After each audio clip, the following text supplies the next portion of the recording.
Welcome to Human Risk, a podcast dedicated to the understanding of human behaviour as a risk. Here's your host, Christian Hunt. Hello and welcome back to the Human Risk podcast. Now, normally when I say welcome back, it's to you, the listener. But this time I can also say it to the guest because Luca Dellanna has been on the show before.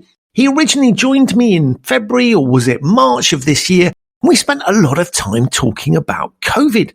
That episode proved to be incredibly popular because Luca is extremely perceptive about human behaviour and his insights turned out to be extremely prescient. So when I found out that he was publishing a new book on something called Ergodicity, I was absolutely determined to get him back on the show. And I'm delighted to say that he said yes. So if you don't know what Ergodicity is, stay tuned because you will be aware of it when it's explained to you. And it's something fascinating that drives most of our thinking about the world around us. So on the episode, I got Luca to give us an update on his thoughts on COVID, and then we moved on to the topic of his book. If, like me, you're fascinated by the things that he has to say, you'll find links to the book, Luca's newsletter, his Twitter account, and a host of other material that he's put out in the show notes.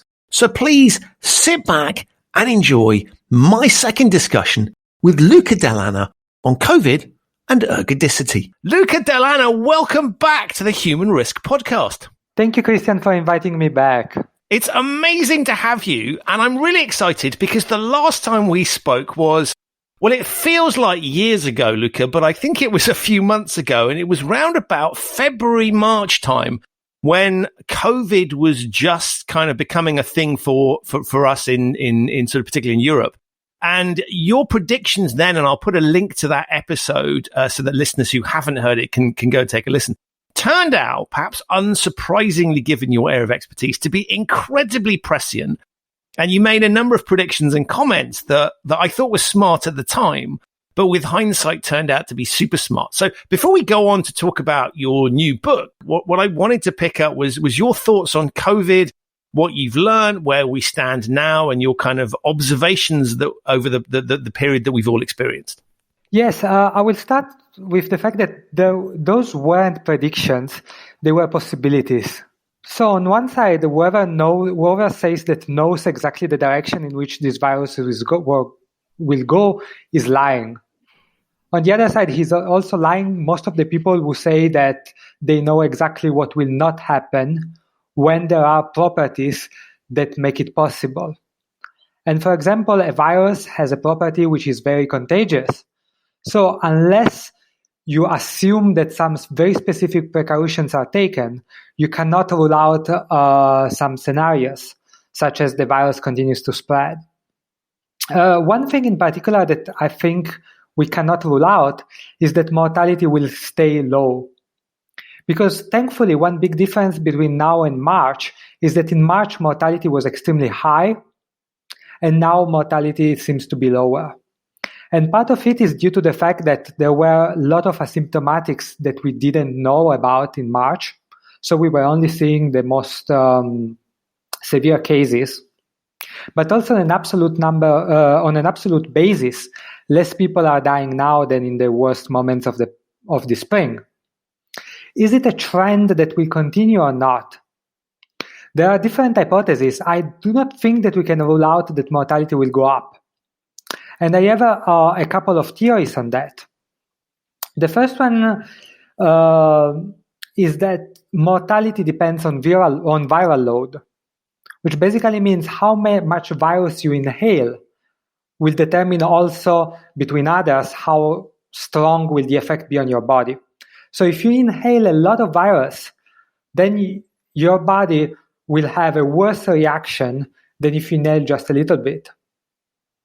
And the point is that how much you inhale is a function of social behavior, yes, but also of how many people are infected around you. So for example, if I go to McDonald's today and there are 10 people who are infected, even if they do not have much symptoms, I will inhale more virus than this summer when maybe there were only 2 people infected. And therefore, I expect that the effects of the virus on the body might be more severe. Then, of course, there are other factors that will offset this. For example, some countries are again using measures, some pseudo lockdowns, curfews at night, and so on. So this will also offset. So I do not know whether the measures will be stronger than the effect I'm pointing out. So it's possible that the mortality will go down, or it will also go up. I'm just saying we cannot just say that because during the summer mortality was very low, that that's the trend that is going to happen. Of course, we also talk a lot about herd immunity. The thing is that you need to have a lot of people infected, and those people have to have gone from, they have to have healed for us to have herd immunity. And you can have like an S-curve that tells you like how many contagions you have in a country. So you have a little at the beginning, then the curve goes up a lot. And then in the second half, you begin reaching your herd immunity, and the curve saturates, let's say. And the thing is that it's true that herd immunity in the second part of the S-curve will make so that the curve saturates. But the question is, are we already in the second part of the curve, or are we still in the first part? Because in the first part, the other effect that I was mentioning, the viral load, is the one that dominates. And of course, one last consideration is that we cannot say that a country is in a point of the S-curve. It's much more accurate to say that some neighborhoods are in one point of the S-curve and other neighborhoods are in another point of the S-curve. So, for example, I can think that some cities near Bergamo, the one that were hit the most hard during the pandemic in March, now they're probably in the second part of the curve. My city, which wasn't hit that hard, probably is still in the first part of the curve. So so these I think are the three important considerations. The first one is that we don't know whether mortality will go up or down. We don't know. The second one is that we don't know in which part of the S-curve we are.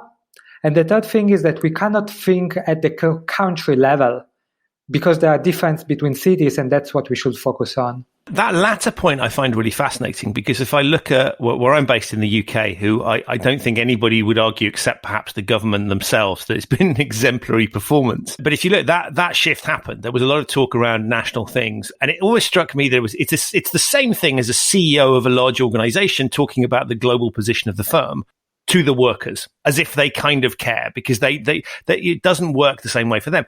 And so I think there's been something interesting around that point where we have seen that shift, and arguably countries that already had a regional model or a localized model that was much stronger as opposed to national ones seem to have done much better. So I sort of see that trend working itself out. And with that sort of trend in mind, what are your thoughts on things that governments are doing well, things that governments are doing less well? Well, again, we must talk about which governments, because different governments had different performances. I will talk 1 second about Italy. They did very well the face mask part. Compliance is extremely high at the moment. There are even people using gloves on a common basis. And I'm not talking about like paranoid people. I'm talking about normal people that wear gloves when they go to the supermarket. The restaurants, they did a good job in separating tables. One thing that might be problematic is that restaurants are still full of people at the same time, and that might and the ventilation is not good in most places. One thing that they did well this week is that in Italy they began putting high school more on Zoom. They began changing the school times so that some classes they enter at 8, some they enter at 9, and some they enter at 10, so that it also decreases the load on the buses. One thing that a lot of countries in Europe did terribly is contact tracing. A lot of them, they understaffed it, or they didn't use automatic solutions. So one solution was the app, which has some upsides that it's fully automated, and it has some downsides related to privacy. Depending on how it's implemented, there are some solutions that preserve privacy better than others. one solution that I think would have been extremely good is what did Singapore, that put QR codes everywhere, on the bus stops, on the shops, and so on. And every time that you enter in one shop, you're required to scan the QR code. And that provides the same benefits of using an app without the privacy downsides. Because I'm thinking that maybe there is someone who is okay with being tracked 95% of the time, but doesn't want to be tracked that time that he goes, I don't know, to, somewhere, and therefore he doesn't download the app. Whereas with the QR code system, people in that situation, they are still use it 95% of the time. And then, maybe there is that place that they go to, that shop that they do not want to be tracked for whatever reason, and they just don't use it, the QR code there. And that's probably the most pragmatic system that gets the highest cost benefit compared to the cost. And I was reminded of kind of like the incognito mode that you get on Chrome for, yes. I think they advertise it as if you want to buy a present for your partner is how it's normally nicely described. We can all think of other uses that you might be using your browser. But I think that's really interesting because what you've highlighted there is the fact that, ideally we'd have 100% compliance with all the people all the time, but that's unrealistic. So if we build something that works for most of the time, that is clearly better than nothing. And it's realistic about human behavior, which is recognizing, as you say, that there may be situations which you can argue about the morality or the legitimacy of those situations, but they exist and people will respond according to them where we're dealing with that. So I think that's a really nice way of looking at it, because one of the things I think is interesting is if you look at the behavioral change that's sort of been aimed at is 100% compliance. And not realistic, because that's not how human beings operate. So we should go for a sort of the more the merrier approach and get as many people doing it as we can. So I really like that articulation that recognizes, if you like, the weaknesses in human behavior. Yeah, and I want to add one more point, because a lot of time people make the comparison between how it works in a company and how it works in a government. The thing is that in a company, it's okay to go for 100% compliance, because on one side, on a company, you have the right, of course, within human rights and decency and so on, to determine, to say, like, we want our workers to use face mask, for example, and you can apply some measures and you can aim for 100% compliance. With the government, it's much harder because with the company, there is always, like, you are operating on a subset of people that decided to come to your company, and therefore you can make some assumptions about that group of people. Whereas the government must act on everyone. It cannot decide who are his citizens, and it cannot use some measures with citizens, and it has much less power and so on. So especially for the government, it's important to consider what's the realistic target of compliance and maximize for that. So if 100% is unrealistic and maybe 60% is realistic, then they should take the solution that will hit the 60%. Yeah. And if we sort of go forward, I mean, last time you quite rightly corrected me when I called them predictions. But if I sort of look now as to, you've given QR codes as a really good example of a pragmatic solution that recognizes the realities of people's propensity to comply, the practicalities of it, all of those particular pieces. If we were to put you in charge of a sort of average country, what would you be looking to do? I mean, last time you talked about banning buffets.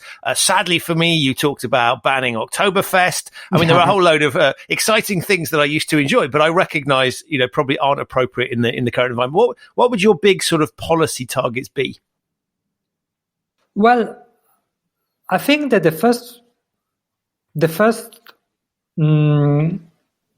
it depends on how much virus there is in the country, because, like, if country has a low amount of virus circulating, the optimal policies are extremely different from a country that has a lot of virus circulating. And I was mentioning this problem in March when I said that lockdowns, they're only optimal for a medium viral load. Because when you have too much viral load and too many people infected, then the lockdowns, they lose efficacy because infection moves towards in-house. you keep people inside the house, but then there is one person and infects the other 5 members of the family. So we need to talk about what's optimal for a given viral load. So for countries that have low viral load, well, I will focus first on preventing this spread between clusters. So I will try to limit external tourism. I will try to make sure that in touristic localities, measures are more stringent than in maybe the big manufacturing city, let's say. So I will focus, for example, maybe if you have this nice location on the beach where all tourists go, I will mandate, for example, now I'm thinking on top of my head, some plexiglass walls between tables at the restaurants or something like this. The idea is a bit that of like a Pareto principle, where you think about what are the locations that are more likely to have transmission, and then you focus your efforts there. And this unfortunately goes against the principle that a central government is supposed to act equally towards the country, in a way. Like I can imagine that, for example, if the Italian government will mandate some measures in the north but not in the south, then people in the north will rebel against equality, and that's another set of problems. But in a country that instead has a lot of contagion, probably I will focus on limiting restaurant meals. And I will try to push restaurants to do, for example, more turns with lower people inside. So, for example, you can say you can keep the restaurant open, but you cannot have more than 1/4 of the people you would have normally. And then the solution is basically that the restaurants say, okay, but now the meals are quicker, everyone eats in 1 hour, and I have 3 different turns at 6 p.m., 7 p.m., 8 p.m., for example. I will focus on staggering times everywhere. So, for example, you put different times for school, different times especially for higher school where people go alone to school. You put it different than from people that go to work. You mandate different opening times at work. As, for example, I think they did in Singapore. Like some companies were opening 1 hour earlier, some companies were opening 1 hour later, and so on. You do the same with supermarkets where possible, and so on. So the idea for me would be to stagger as much as possible, to limit unnecessary movement, and then to do quick testing as much as possible. Right now, we have availability of quicker testing, and I think it should be deployed at scale, even if the results are not perfect. It's much more effective to have lots and lots of quicker testing, which might or might be imprecise, compared to very precise and very slow testing. Because then you have problems like people go to test and then they still go out, they don't respect the quarantines, and so on and so forth. I mean, it's interesting when you talk about the sort of differentiated treatment, but as you were exploring that, on the one hand, I agree with you. You sort of go, why are they getting treated differently to us? But then I thought about things like speed limits.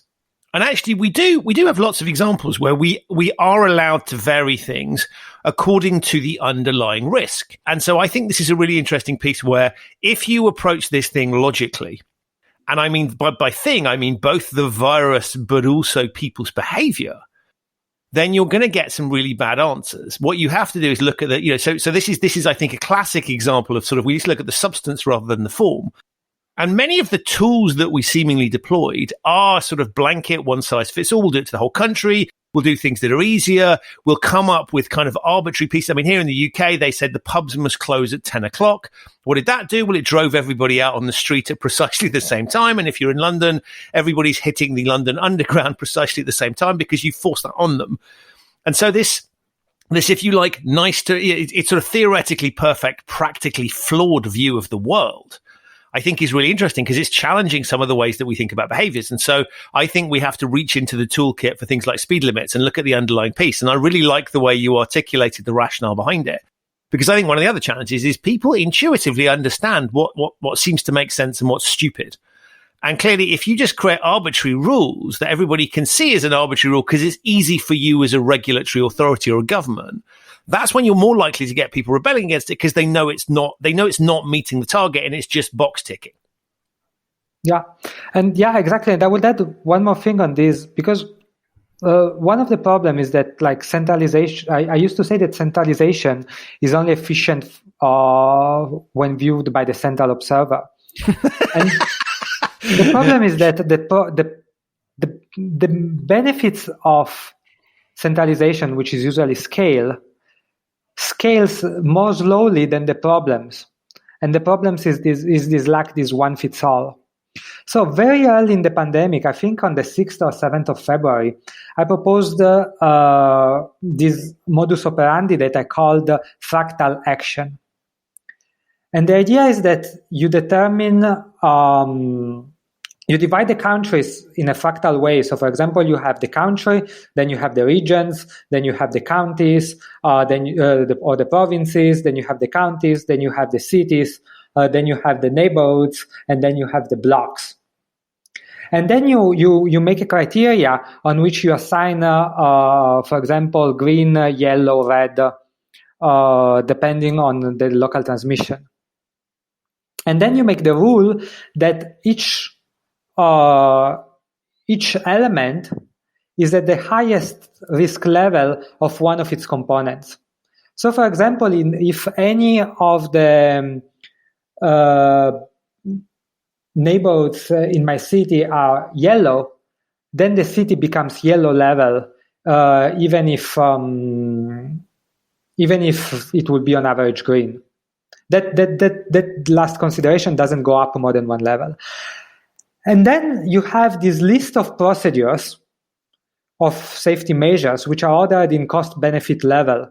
So at the very top, you have maximum upside and lowest downside. For example, wear face masks. And then as you go down to the list, you have more expensive measures. For example, restricting the number of people that can go at the restaurant at the same time. Or then you have putting schools on Zoom. And then you have lockdowns at the very, very bottom. And then you assign a color scale, and then it becomes an automatic problem. In this neighborhood, there is a very, very bad amount of cases. Then the whole city has to implement this, and this measure. And this is, I think, it's optimal for two reasons. The first one is that we are one step ahead of the virus, because if one neighborhood is bad, then the city has to do it. So you prevent the spread to the higher level.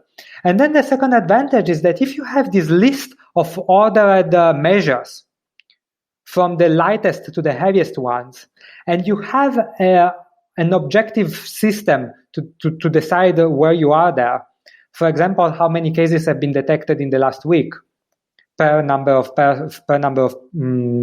habitants, then it becomes extremely clear, the message to people, that if we are stricter today, we will become lighter tomorrow.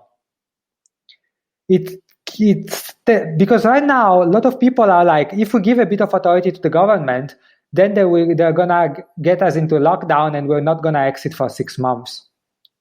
Instead, the message that has to pass is that what determines how heavy are the measures is the virus. And the heaviest the measures today, the lightest they will be tomorrow. And this is the responsible message that you want to pass to everyone. Wow.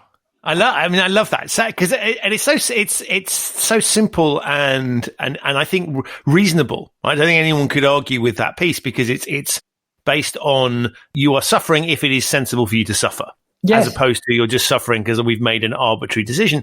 And I think that point around getting people out of things is really interesting, because it plays to a much broader compliance piece I've looked at, which is sort of, if there's a sense that you're never going to be able to get back into a good state, and be that you've done something within your organization and you coming forward within your organization to admit that you've made a mistake sees you getting fired, or if actually the consequences of being under heavy lockdown is you stay under heavy lockdown, then what's the point in kind of playing along with the system? There is absolutely zero reward there. And it's such a basic and obvious point that even a child would understand it. And yet it's missing. So I love that articulation. I think that's super powerful. And the other bit I wanted to pick up, which leads us nicely onto the other topic I want to talk about, was your point on averages, which I think is really interesting, which is we often measure averages. And of course, averages can be incredibly meaningless, which leads us nicely onto the theme of your new book, which is Ergodicity. And I wondered if you could just take us through, and obviously as you go through, explain that point I've just made around averages. But can you just tell us a little bit about what ergodicity is and why we should care about it? Yes, so I wrote this book because most definitions and explanation of ergodicity that I could find online and in books, they're very precise, but they're also extremely technical. And they're most applied to topics such as investing, which might not be relevant for most people. So I decided to write this book to focus only on practical examples that are relevant to normal people. And I relegate all the math to footnotes and to the appendix. And there is actually one chapter which is on the pandemic, on ergodicity and the pandemic, in which I make some examples in which a non-understanding of ergodicity led us to take wrong decisions during the pandemic. I make some examples. One implication of ergodicity is that in the real world, which is non-ergodic, you must consider, in most cases, path dependency. Path dependency is the idea that the trajectory that you take at a certain point will influence future trajectory. I make an idea. Early in the pandemic, in March, in the UK, there was this study that were forecasting a fixed number of contagions, of cases, by the end of the month, or I don't remember. And that's extremely weird to me, because you can only predict, given how many contagions are today, you can only predict how many contagions there will be in 1 month if the population is uniform, is homogeneous. If everyone meets the same number of people, for example. Because otherwise, what happens is that if early in the pandemic, the virus goes to infect someone who meets a lot of people, then at the end of the month, we will have many more cases than if early on in the pandemic, the virus infects someone who lives a secluded life. So the more you think about path dependency, the more forecasts need to be brackets, large brackets. And if you give me a forecast that doesn't have a bracket but only has a fixed number, basically what you're telling me is that the population is fully homogeneous and there is no path dependency, which is an assumption which is completely unrealistic. So this is an example. A second example is that the mortality rate has some element of path dependency, because this links with the first thing I said in the podcast today, that mortality depends on viral load. So if you contain well the virus early on and there are very few people and those people are very distributed, then the virus is passed on in a very mild way, which means that it affects less people. If it's instead all the people that are infected at the beginning, they're concentrated in a single country, in a single city, then what happens is that those people in the city, when they go to the restaurant, they inhale a lot of virus. So probably the cases would be higher and the mortality would be higher. So mortality, defined as like the number of people that die divided by the number of people that are infected, is not a property of the virus only. It's a property of the virus and the distribution of the virus in the population and the behavior of the population and so on. And if you do not consider this, then you take wrong decisions. Because if you consider that the mortality is a fixed number, depending on the virus, then you will make some predictions and those predictions would be wrong.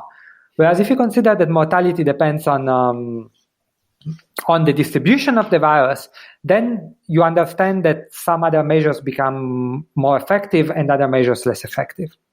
So these are two of the examples, yeah. And to this point to put it in really, really simple terms, if you take an average of something, and it's not evenly distributed, then you risk it. So I always think about sports as a good example. If you sort of said, what do people think about football? And for American listeners, I'm talking about soccer here, but pick your sport.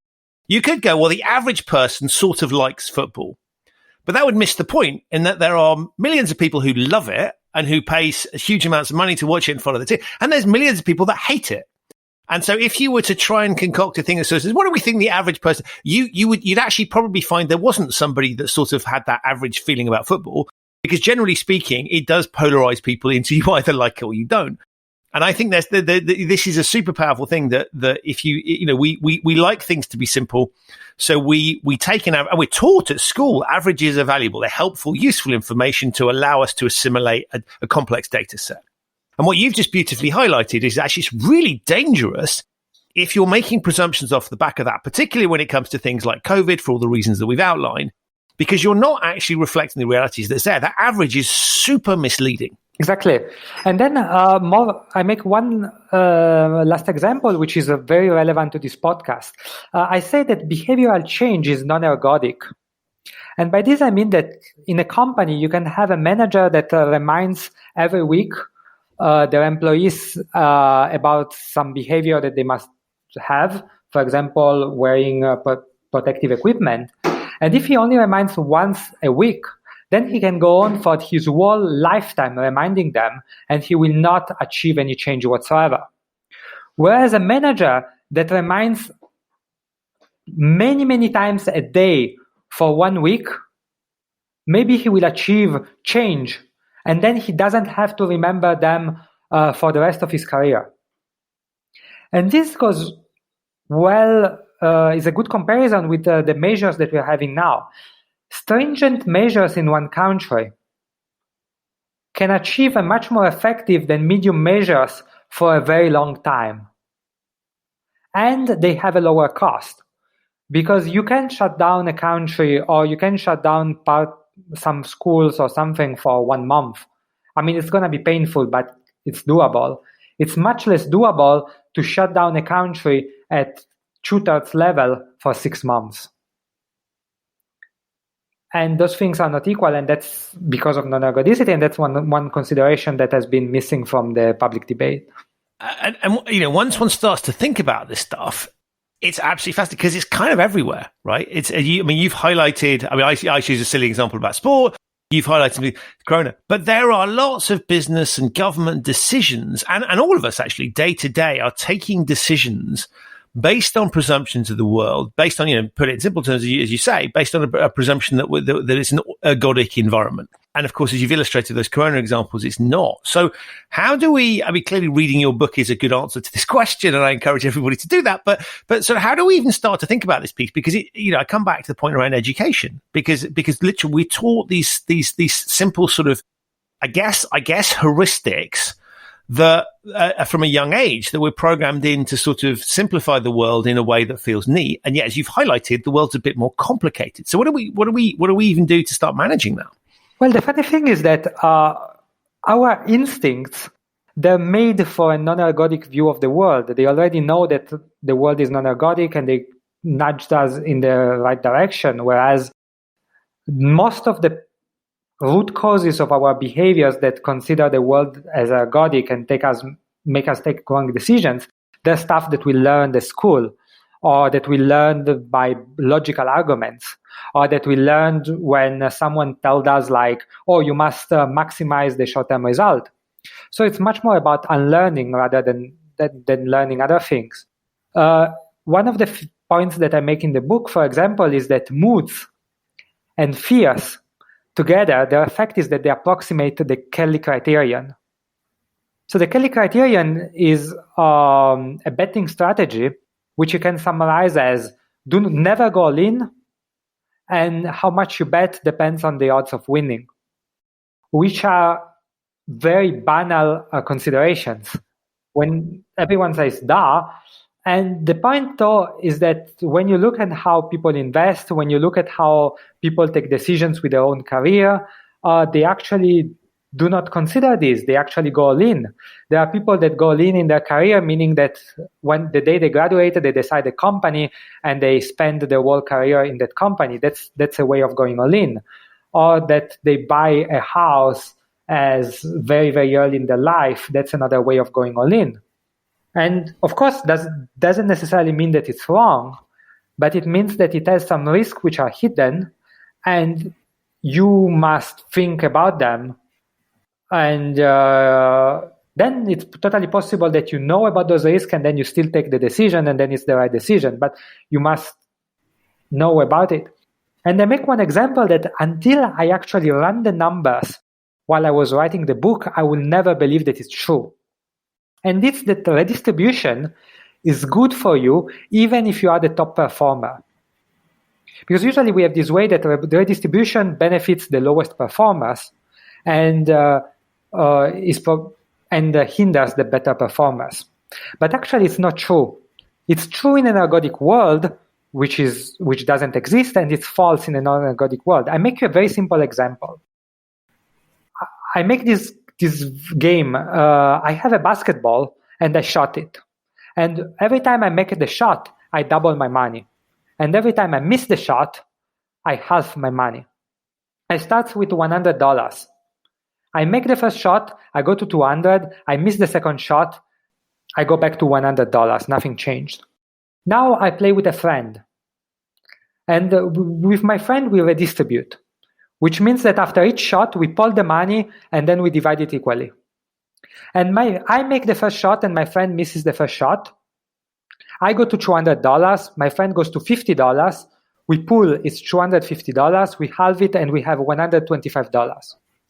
Second shot, I miss it. My friend makes it. I go 125 divided 2, it's $62. My friend, 125 times 2, it's 250. 250 plus 60 is 320 more or less, divided 2, 160. Magic. We both had the same success percentage, 50% of our shots, but now we have much more money than if we didn't distribute. And then the funny thing is that if, for example, you are a better player, I put 60% of the shot, and my friend puts only 50%, if we redistribute, I still end up with more money than if we don't redistribute. Then, of course, there are some considerations, like if you do full redistribution, then you have an incentives problem. Then no one works because you have this kind of problems. But no redistribution, it's also worse for the better performers. The optimal redistribution is something in between nothing and full redistribution, and probably the domain, the variability, and so on determines like the exact percentage. But that's very interesting because we have a lot of circumstances in our life in which we could redistribute and we don't redistribute because we think I'm better than others, but actually we would benefit in the long term. Wow. I mean, that's insane. I'm firstly impressed by the speed of your maths, even though I know you've done these calculations before. That's impressive stuff. But the second bit is that, when you started talking about ergodicity, I was thinking, well, there's the difference between kind of gut instinct and the theoretical view of the world. So very, very primitive analysis there, where I sort of said, what you basically described was actually in this non-ergodic world that we all actually live in, gut instinct and gut reaction will serve us much better than a theoretical model, was how I'd sort of summarized it. And then what you've just beautifully illustrated in that example is that actually my gut instinct would have been to say, actually, that redistribution, if I'm at the top of the table, my why would I ever redistribute? That feels intuitively wrong. So you've beautifully, so I was coming along with a nice sort of simple thing that said, okay, well, Luca's, explanation here is very simple, right? Which is that if you bring a theoretical model, it's going to fail in the practical world. Yeah. But actually what you've just neatly illustrated there is that my gut instinct, and a lot of people's gut instinct, hence we don't do the redistribution, because this isn't just a logical argument. It becomes is actually that we can be wrong in our instinct as well. Yeah, but I will add, what is this instinct? Where does it come from? Is it because of what you've learned at school, because if you look at a lot of less modern societies, actually there is the instinct to redistribute. I make another example of, so basically what I wanted to say is that the instinct that we are born at, they tend to be correct with the reality that the world is non-ergodic, then it's stuff that we learn through modern culture or school or so on that tend to be wrong, but sometimes we perceive them as instincts as well. In the book, I make an example on moods. So right now, a lot of people would say that moods are bad, they're irrational, they're inefficient. But what you discover is that in real life, moderately moody people, they're more efficient than people who cannot feel any mood. Then, of course, also being too much moody to the point of paranoia or whatever, it's also bad. But a normal amount of mood is actually efficient. And I show it with the example of hunter-gatherers, for example. Imagine that there are two hunter-gatherers, one who can feel moods and the other one who cannot feel moods. And they're looking for berries in bushes. And the way it works is that they need to go to a bush, and then they need to check the leaves, and if there are berries underneath, they can get them. And if there are no berries underneath, they just wasted their time. And the one that cannot feel any mood, he would have to check all the bushes. Conversely, the one who feels moody, he checks the first bush, there is nothing. He checks the second bush, there is nothing, and then he loses excitement. And then maybe he walks for a bit without checking the bushes.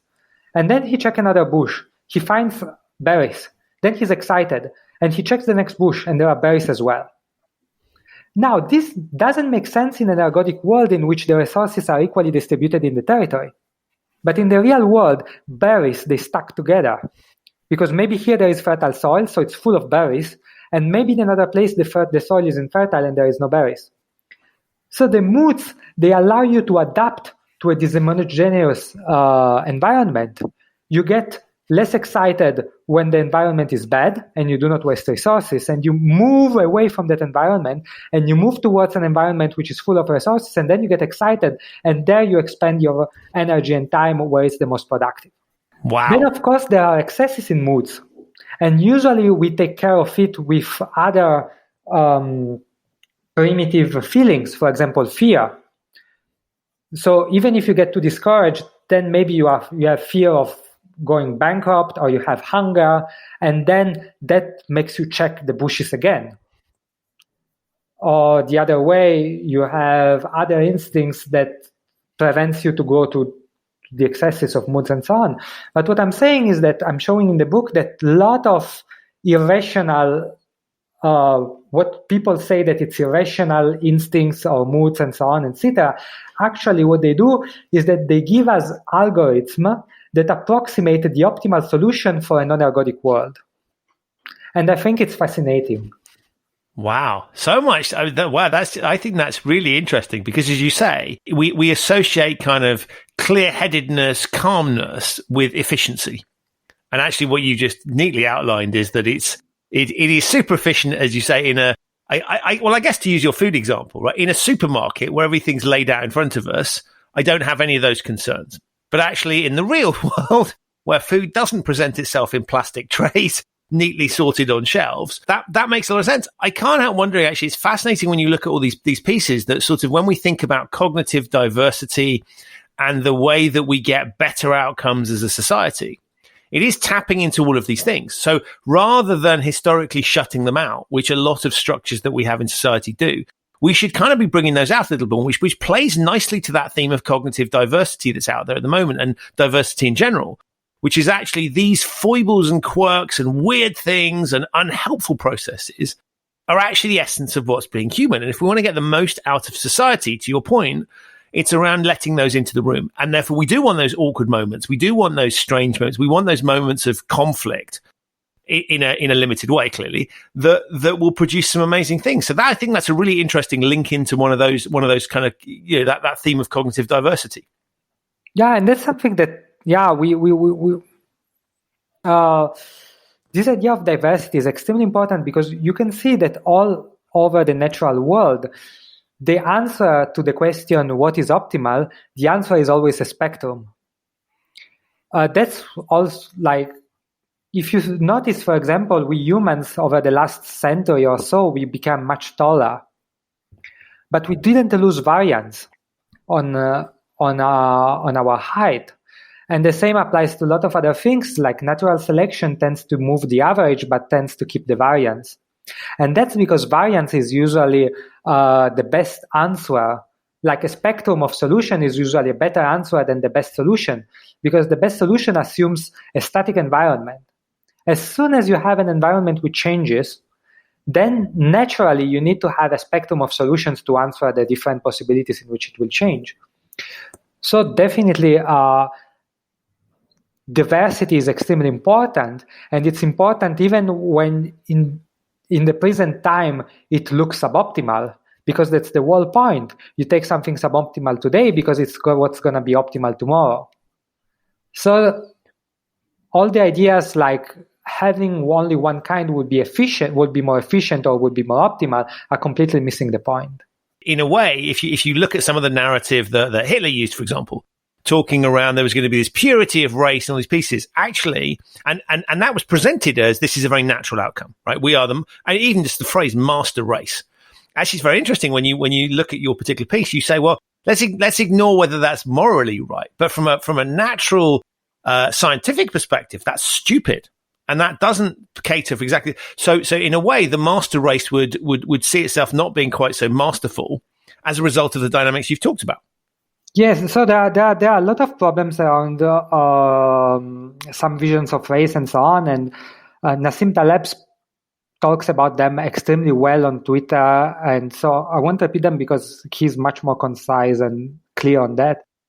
But yeah, in addition to all of this, there is also the problem that if there were something which is better, which there isn't, but if there were, then there would be still the problems of like better when, in which situation, and so on, and that would be extremely problematic to take some ideas in this direction. Yeah. But I think that I just want to clarify that this is like something that goes on the hypothetical, and there are much more important considerations in the center. Yeah. So, I mean, you talk about unlearning. Clearly, there is room in our education system to change that. But for those of us that have been around for a little bit longer, what should adults be doing to sort of help themselves think about these terms? Because, you know, even in the way that I framed that question to you earlier on, where you said, actually, you know, I talked about the fact that my gut instinct was telling me that actually distribution was a bad thing if you were on top of the pile. And you've just turned around and said, where's that come from? So there's a piece there that sort of says, and you know, I have reflected on it. You're absolutely right. That's been programmed into me by, I presume, my education and my upbringing. And so the question is, what's your message to sort of people that read the book and sort of think, well, how do we even start to grapple with this? Because if it's so ingrained in our thinking, you can point it out to me. But how do I build the necessary tools to start thinking about it myself, to kind of, if you like, de-bias myself a little bit in that regard? Is that possible? Well, I think that the answer is a combination of 2 points that both must be done. If you try to do only one of them, it won't work. So the first one is that you try to run the numbers yourself, either in the literal way. So you take an example and you put some numbers and you see how it evolves through times, and that's going to tell you like whether it's a good idea or not, or less literally, just by trying to do it. Because I had like a lot of ideas about what would be good or bad for entrepreneurship until I became an entrepreneur myself. And then magically, the moment that you're actually doing it and you're putting yourself on the line, suddenly everything becomes clearer and you understand and you see things that you couldn't see before. The second thing is, if you do try to run the numbers, make sure that you get examples from different people with different views, because I'm sure that there could be like examples which makes perfect sense that show with numbers that a distribution is bad. And then there are other examples that show that a distribution is good, so you need to do them both. Because if you do only one of them, then you get to a conclusion which is either false or misleading, or correct, but only in some specific cases. And then you miss the information of you need to adapt to the specific case that you have in front of you in real life. Whereas if you try to run the numbers on 2 examples that bring 2 different conclusions, then you learn a much more valuable lesson, which is that what you're doing actually matters, and you need to put things into context. And then you have some tools that depend on the context, and that will give you great decisions. So that's what, again, the idea of like preserve variety. There is no perfect input for your knowledge. Like there is no perfect source of knowledge, because that source of knowledge will only have one point of view. The optimal source of knowledge is a spectrum of sources of knowledge, necessarily. Amazing stuff. Look, I could continue this conversation for some time, but I want to make sure that in the remaining time that we have, that we also pick up some of the other things we're looking at. So before we leave the subject of ergodicity, when is the book out and how do people get hold of it? So the book is out on the 1st of November, so next week. Or maybe when the podcast gets out, it's going to already be published. So people can get the ebook from Gumroad. There are links on my website. So my website is luca-dellanna.com, luca-dellanna.com. Then there will be the Amazon version paperback, mid-November, available. And then one thing that I'm the first in the world to make is that this book will be published also as a Roam graph. So Roam Research is an application that allows you to build personal Wikipedias with all your knowledge and all your notes, and it allows you to link it between each other, and it does so automatically, so it also allows you to some serendipity. And I found that this platform is perfect for topics which are better learned into non-linear way. So if I were to publish a romance, it would be a terrible idea, but a topic like ergodicity, which can be explored in different order, you can jump in, you can make connections and so on. It's a perfect candidate for this. And so if you already have a Roam Research account, you can also buy my book in Roam version, and that's going to have a lot of features that you don't have with normal books. You can make notes, you can make highlights, you can jump in different directions, you can make connections. If you have other notes in your own database, it also can link to them. There are a lot of features, like the same piece of information is not copied different times. So you can edit something, you can take a note, and you will have it in different points of the book. There is a sidebar, so you can compare two pages at the same time. You can have an example on the right side and the definition on the left side. There are amazing things that you can do. And this is going to be the first book in the world that is published in a native form. So I'm not just doing the copy-paste from the normal ebook, but I'm actually putting it in a specific way which allows to fully benefit from what the application can do. So that's lovely, because that's actually, you're basically taking the theme of the book and putting it in a format that kind of illustrates that point, right? Because a book is a theoretical construct about how, with chapters and pages, and how we ought to think about things. And of course, that's me following your flow, as opposed to what you just outlined is me following my flow and what interests me and dive. So I think that's a really lovely thing, and that's really exciting, actually, just to have that presented. So I will put links to all of those things in the show notes, in particular to Roam, because if listeners haven't explored that, it's a fascinating tool that I think opens up all sorts of possibilities. So that's a really interesting piece of innovation. So we've got all of that, Luca, and your newsletter is also a fabulous thing that I'll recommend to people. And again, we'll put details of that in the show notes. But what else is going on in your field of study? Because you're one of these people that strikes me as having a sort of voracious appetite, and you're always kind of pointing in new directions, and your mind works in really interesting ways. So I'm fascinated to kind of know what else is on the agenda and what's next. Yeah, so thank you. So what's next is going to be anti-fragile operations. So I've already published 2 books on management, and in particular, management of like in a very practical way. And they're very different from most other management books, because they're not talking about very specific procedures or like blueprints. Instead, I'm going to the very principles and of management, of how you can get a team to work in the direction that you actually want, in a way which is a better way, both for the employees, for the team, for yourself, for your organization in the long term. And I like it because I've gotten extremely good responses from this approach from some people that I was following on Twitter, and they're very expert in their field, manage multiple companies. So I was very proud of it. And one aspect that I wanted to focus on is the one of anti-fragile operations. So the idea with the anti-fragility, the concept by Nassim Taleb, is that stressors are information, problems are information.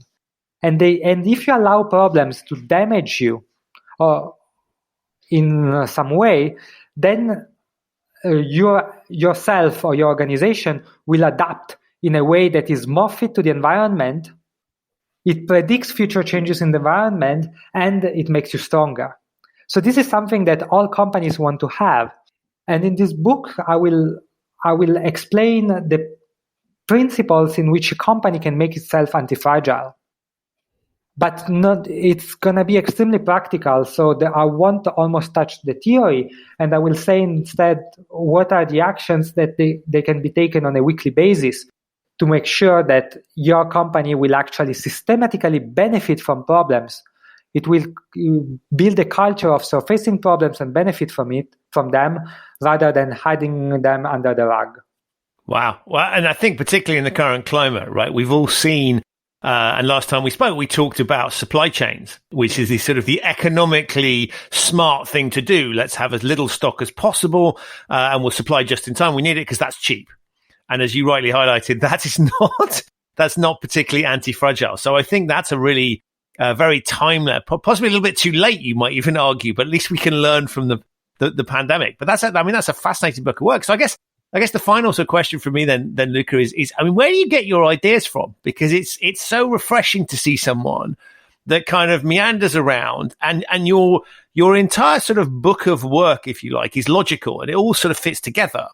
But on the other hand, you have this intellectual freedom and liberty, and you do you do it much more sophisticated. I go diving into what I call Wikipedia rabbit holes, right? Sort of, and it's not just on Wikipedia, but it's this idea of I start a question, I ask one question, and by the time I finish my research, I've forgotten what the original question was because I found a million and one. But it's fascinating. So how do you get your inspiration and thinking? Because your mind works in a really interesting way, and I'm just intrigued as to how that happens and what process you go through to kind of decide what's interesting. Well, it's mostly that on one side, I try to not to take long-term commitment, for example, because long-term commitment will stick me to one single field, or even that's not much a problem, one single field, but one single solution. And that's not very good for research and discovery. And the second thing is that I read extremely little things. Apart from Twitter, I'm very voracious on Twitter, but I think that I'm one of the researchers that reads the least papers and books. And what I do is that once I find, so usually I rely on Twitter for recommendations, and then maybe I see someone that I really respect mentioning a paper or a book, and then I read that, but then I don't read anything else on the field, and I try to deduce it myself, to work it out myself, or to talk with people that are doing it, or I try to do it myself, or I go where people are doing it and I observe. And that's much better for innovation, because if my books were just a summary of the state of the field, then this would not be good. Instead, if you want to do a summary of the state of the field, you need to read as much as possible. But if instead you try to write things which actually build them, and maybe they're finding the blind spot, then reading a lot is basically an handicap. You actually want to go into the practice yourself. I hope there's no kids listening to this, because parents will be going, that's a terrible lesson for kids, but I love it. I think that's really interesting. Yeah, I don't have kids myself, so we will see if I change my mind or what. I don't know. I honestly don't know, but yeah. But I love that because you talk about a certain unencumbrance, right? And I think that neatly takes us back to your point around unlearning.